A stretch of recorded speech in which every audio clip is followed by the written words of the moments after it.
शांति। मुरली है 22 अप्रैल 2023। बाप दादा के मधुर महावाक्य। मीठे बच्चे, अपना स्वभाव बहुत ही मीठा और शांत बनाओ। बोल चाल ऐसा हो जो सब कहें यह तो जैसे देवता है। अपना स्वभाव बहुत ही मीठा और शांत बनाओ। बोल चाल ऐसा हो जो सब कहें यह तो जैसे देवता है। आज का प्रश्न है, तुम बच्चों को कौन सा सर्टिफिकेट संगम पर बाप से लेना है? तुम बच्चों को कौन सा सर्टिफिकेट संगम पर बाप से लेना है? बाबा ने उत्तर दिया, अपने दैवी मैनर्स का सर्टिफिकेट। बाप जो श्रृंगार कर रहे हैं, बच्चों की इतनी सेवा कर रहे हैं, तो जरूर उसका रिटर्न देना है। बाप का मददगार बनना है। मददगार बच्चे वह जिनका स्वभाव देवताई हो।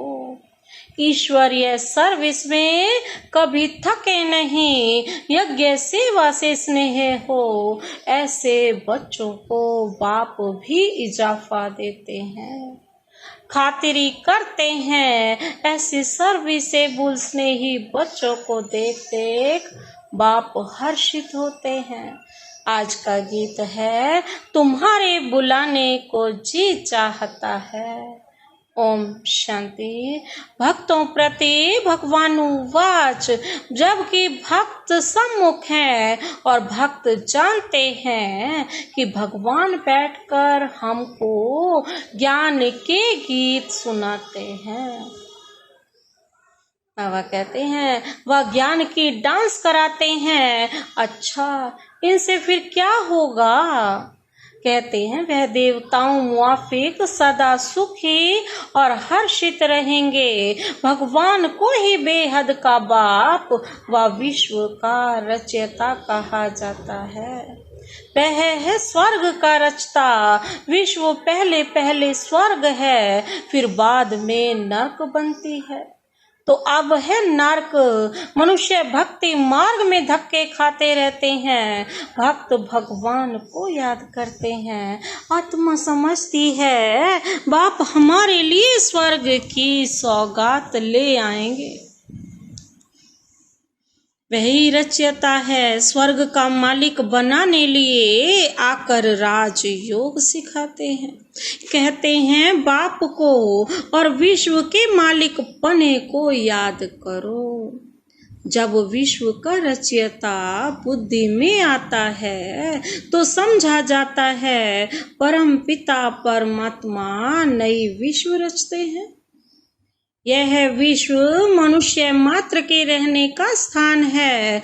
बाप बेहद का मालिक है, तो जरूर बेहद की बड़ी दुनिया ही रचेंगे।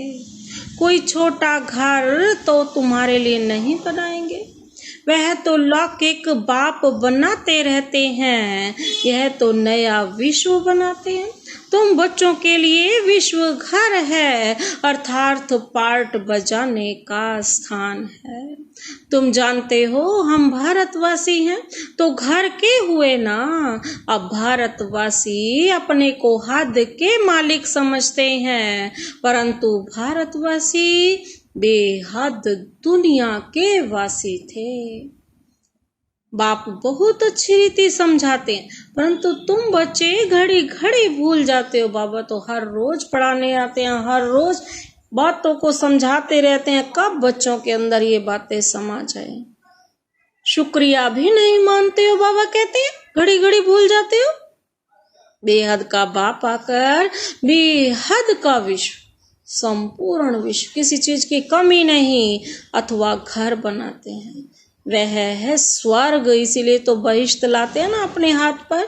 ऐसे नहीं बेहद का नरक रचने वाला बाप है, वो तो रावण है ना। बाप तो आकर स्वर्ग रचते हैं और उस स्वर्ग का फिर बच्चों को मालिक बनाते हैं। गोया नई दुनिया, नई विश्व का मालिक तुमको बनाते हैं। इस विश्व के मालिक लक्ष्मी नारायण भारत में थे।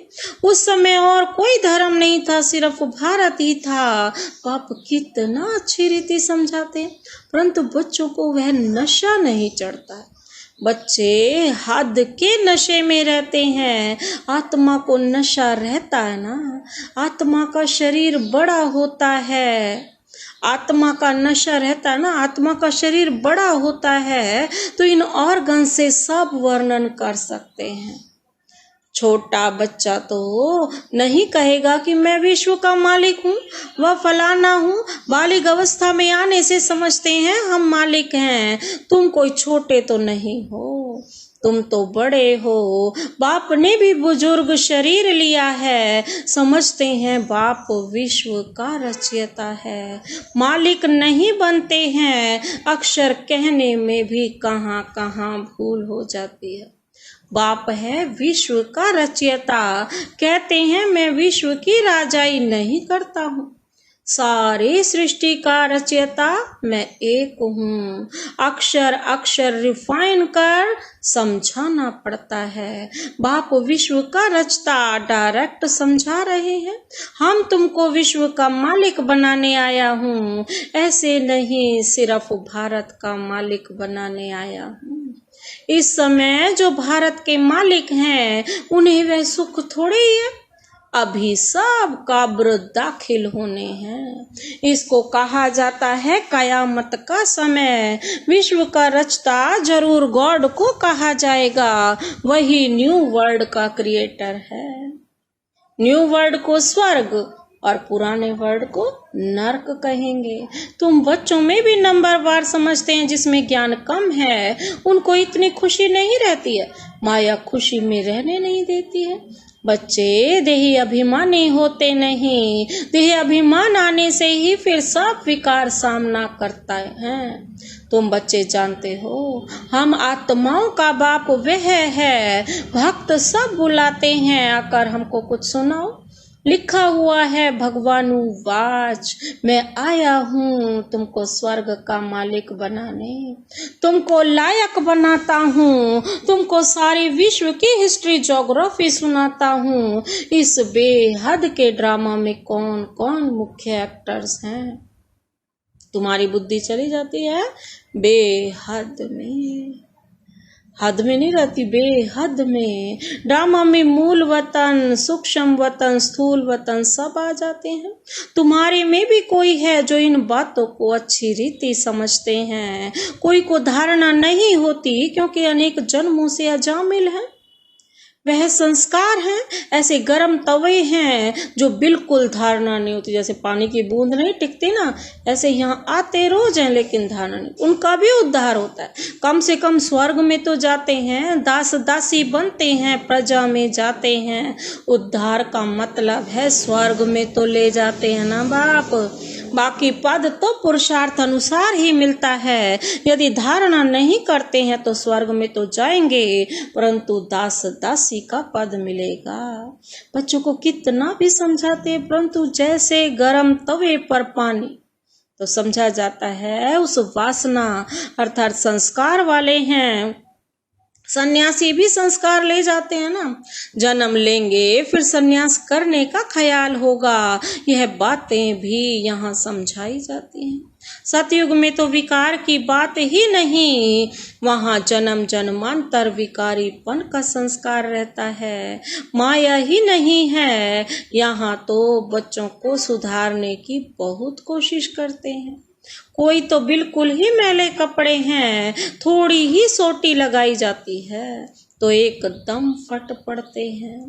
धोबी भी कपड़े की संभाल करते हैं ना, परंतु कोई सड़ा हुआ कपड़ा होता है तो फट पड़ता है ना, फिर आश्चर्यवत भागंती हो जाते हैं। यहाँ बाबा के बच्चे भी ऐसे हैं, बाप कितनी मेहनत करते हैं, राजयोग सिखला रहे हैं, वही रहम दिल हैं। जो सब पर रहम करते हैं, बाबा रहम दिल है। माया बेरहम है, माया ने सत्यानाश कर दी है। इसलिए कहते हैं मैं कलप कलप कलप के संगम युग आता हूँ। बाप है पतित पावन, पतितों को ही वापस ले जाना आना पड़ता है। त्रेता में कोई पतित थोड़ी ही है जो त्रेता में आकर पावन बनाओ। भगवान तो है ट्रुथ, वही सत्य सुनाते हैं। तुम बच्चे अब जानते हो बरोबर विश्व का रचयिता शिव बाबा ब्रह्मा तन से हमको विश्व का मालिक बनाने पुरुषार्थ कराते हैं। बाप कहते हैं अगर हमारी मेहनत व्यर्थ गंवाएंगे, अपनी चलन से बहुत को धोखा देंगे बहुतों को, तो पद भ्रष्ट हो जाएंगे। कहेंगे इनसे तो भूत निकला ही नहीं है। बच्चों की चलन ऐसी होनी चाहिए जो सब समझें, यह तो जैसे देवता है। देवताएं नामी ग्रामी हैं, कहते हैं इनका स्वभाव एकदम देवताई है, तो बाकी का अंडरस्टूड आसुरी हुआ ना। कुछ बच्चे बड़े फर्स्ट क्लास देवताई गुणवान हैं, बिल्कुल मीठे शांत स्वभाव के हैं, तो ऐसे बच्चों को बाप देख खुश होते हैं। बच्चे समझते हैं बाप हम बच्चों के लिए मकान बनवा रहे हैं, तो हमको भी सेवा करनी चाहिए। तो ऐसे बच्चे बहुत दिल पर चढ़ते। जो बिगर कहने से काम करे वह देवता, कहने से करें वह मनुष्य, कहने से भी ना करे तो वह मनुष्य से भी बदतर हुआ। बाबा भी कहते हैं बच्चे अगर योग में नहीं रहेंगे तो माया की धूल में खत्म हो जाएंगे। बाबा बार बार समझाते हैं श्री मत पर चलते रहो, आसुरी कर्तव्य नहीं करो, बोलना चलना बड़ा मीठा रखना है। देवताएं कितने मीठे स्वभाव के हैं, भारत में राज्य करते थे। यथा राजा रानी तथा प्रजा दैवी स्वभाव के थे। बाप आता है स्वर्ग का मालिक बनाने, तो बाप के साथ कितना मददगार बनना चाहिए। सर्विस में आप पे ही काम में लग जाना चाहिए। ऐसे नहीं मैं थक गया हूँ, फुर्सत नहीं है, समय पर सब काम करने में कल्याण है। यज्ञ सर्विस का इजाफा शिव बाबा देते हैं। यह बाबा करके बाहर से थोड़ी खातरी करेंगे, दिल लेंगे। वह बाबा है बेहद की दिल लेने वाला, यह है हद की दिल लेने वाला। बच्चों की दैवी चलन देखते हैं तो फिर कुर्बान जाते हैं। बिगर कहे जो बच्चे सर्विस में तत्पर रहते हैं उनको कहा जाता है देवता। देवताओं को कुछ करने की दरकार नहीं होती, वहाँ आसुरी स्वभाव होता नहीं। यहाँ कई बच्चे माता पिता की मत पर नहीं चलते हैं तो अपना ही नुकसान करते हैं। बाप कहते हैं मैं परम धाम से आता हूँ बच्चों की सेवा में, मेरी मत पर नहीं चल, कितने को दुख देते हैं। कलप पहले भी ऐसे हुआ था, अमृत पीते पीते फिर पतित बन पड़ते। एक कहानी भी है ना, लक्ष्मी ने अमृत पिलाया तो भी असुर बन गए।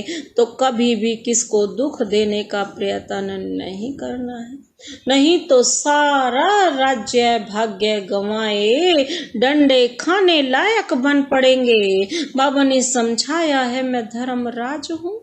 इनडायरेक्ट कुछ करते थे तो हद की अल्पकाल की सजा भोगते थे, अब डायरेक्ट आकर फिर भी बाबा की मेहनत बर्बाद करते हो तो बहुत सजा खानी पड़ेगी। हम तुमको देवता बनाते हैं, माया फिर आकर तुमको असुर बनाती है। बाप बार बार समझाते हैं। बाप कहते हैं कि बाप बार बार समझ दैवी गुण धारण करो। गाया भी हुआ है ना, राम राज्य में जानवर भी एक दो को प्यार करते थे, इकट्ठे एक तालाब पर जल पीते थे। यहाँ तो अमृत पीकर फिर असुर बन ट्रेटर बन पड़ते हैं।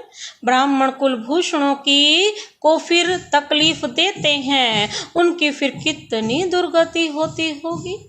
बाप आते हैं सदगति देने, तो तुम बच्चों को दैवी गुण वाला बनना है, आप पे ही सर्विस करनी है। बाप भी सर्टिफिकेट देंगे। जो निश्चय बुद्धि अच्छे हैं वह सदैव बाप को याद करते रहेंगे, उनको ख्याल रहता है नाम बदनाम नहीं करें, आसुरी गुण नहीं दिखाएंगे। अभी तो सब नंबरवार पुरुषार्थी हैं, सिर्फ यह निश्चय रहना चाहिए हम गॉड फादरली स्टूडेंट्स हैं। भगवान वाच बच्चों प्रति कि मैं तुमको पढ़ाकर राजाओं का राजा बनाता हूँ, तुमको योग और ज्ञान सिखलाता हूँ, तुम देही अभिमानी बनो, मैं तुमको ले जाने के लिए आया हूँ। तुम आत्माएं मच्छरों सदृश मेरे को फॉलो करेंगी। बरोबर महाभारत लड़ाई लगी है तो मच्छरों सदृश फॉलो किया है पंडे को। बाबा पंडा है ना, कहते हैं मैं लिबरेट करने आया हूँ। तुम माया के फंदे में बड़े दुखी हो, एक तो गर्भ जेल में जाते हो, दूसरा फिर उस जेल में जाना भी मनुष्यों के लिए बड़ा सहज हो गया है। बड़ी खुशी से जेल में जाते हैं, एक देखो देख भूख हड़ताल आदि भी करने लग पड़ते हैं। अपनी आत्मा को दुख देने के लिए क्या क्या करते हैं। इनको आत्मघात कहा जाता है। शरीर तंदुरुस्त है तो आत्मा कहती है मैं सुखी हूँ, तंदुरुस्त नहीं है तो आत्मा कहती है मैं दुखी हूँ। बाप आते हैं सदा सुखी स्वर्ग का मालिक बनाने, विश्व का मालिक कहते हैं मैं नए विश्व का रचयिता हूँ, इसीलिए मुझे मालिक कहते हैं। परंतु मैं राज्य नहीं करता हूँ, सब भगत मुझे पूजते हैं, कहते हैं हे भगवान आओ, आकर हमको इस कलयुगी दुखों से छुड़ाओ, निर्वाण धाम व स्वर्ग धाम में भेज दो। बाप पहले सुख धाम में भेज देते हैं, फिर माया दुख धाम बनाती है, ऐसे यह चक्र फिरता है। बाप कहते हैं बच्चे अब गफलत छोड़ो, माया बहुत है कर्तव्य कार्य कराती है जिससे पद भ्रष्ट हो पड़ेगा। बाप को जान पहचान उनकी मत पर चलने से तुम श्रेष्ठ बन सकेंगे, नहीं तो बहुत सजाएं खाएंगे। जैसे ईश्वर की महिमा अपरंपार है वैसे सजा खाने की दुर्दशा भी अपरंपार है। कयामत का समय है, बाबा सब का हिसाब किताब चुकतो कराते हैं। सजाएं खाने वाले इस माला में नहीं आएंगे। बाप कहते हैं सिर्फ इतना याद करो, विश्व का रचयिता नॉलेजफुल गॉड फादर हमको पढ़ाते हैं, वह जरूर विश्व के मालिक पने का वर्षा देंगे। इतना याद रखें तो भी हंसते खेलते रहेंगे। अच्छा मीठे मीठे सिकिलदे बच्चों प्रति माता पिता बाप दादा का याद प्यार और गुड मॉर्निंग। रूहानी बाप की रूहानी बच्चों को नमस्ते। हम रूहानी बच्चों की रूहानी बाप दादा को नमस्ते नमस्ते, गुड मॉर्निंग। धारणा के लिए मुख्य सार है, पहला पॉइंट है अपना बोल चाल बहुत मीठा रखना है, कोई आसुरी कर्तव्य नहीं करना है, दैवी मैनर्स धारण करने हैं। दूसरा पॉइंट है बाप की सर्विस में बिगर कहे मददगार बनना है, बाप की मेहनत का रिटर्न अवश्य देना है, गफलत नहीं करनी है। आज का वरदान है बुद्धि रूपी विमान द्वारा सेकंड में तीनों लोकों का सैर करने वाले सहज योगी भव। बुद्धि रूपी विमान द्वारा तीनों लोकों का सैर, सेकंड में तीनों लोकों का सैर करने वाले सहज योगी भव। स्पष्टीकरण है, बाप दादा बच्चों को निमंत्रण देते हैं कि बच्चे संकल्प का स्विच ऑन करो और वतन में पहुंचकर सूर्य की किरणें लो, चंद्रमा की रोशनी भी लो, पिकनिक भी करो और खेल कूद भी करो। इसके लिए सिर्फ वो बुद्धि रूपी विमान में डबल रिफाइन पेट्रोल की आवश्यकता है। डबल रिफाइन अर्थात एक निराकारी निश्चय का नशा कि मैं आत्मा हूँ, बाप का बच्चा हूँ। दूसरा साकार रूप में सार्व संबंधों का नशा। यह नशा और खुशी सहज योगी भी बना देगी और तीनों लोकों का सैर भी करते रहेंगे। आज का स्लोगन है, श्रेष्ठ कर्म का ज्ञान ही श्रेष्ठ भाग्य की लकीर खींचने का कलम है। श्रेष्ठ कर्म का ज्ञान ही श्रेष्ठ भाग्य की लकीर खींचने का कलम है। अच्छा, ओम शांति।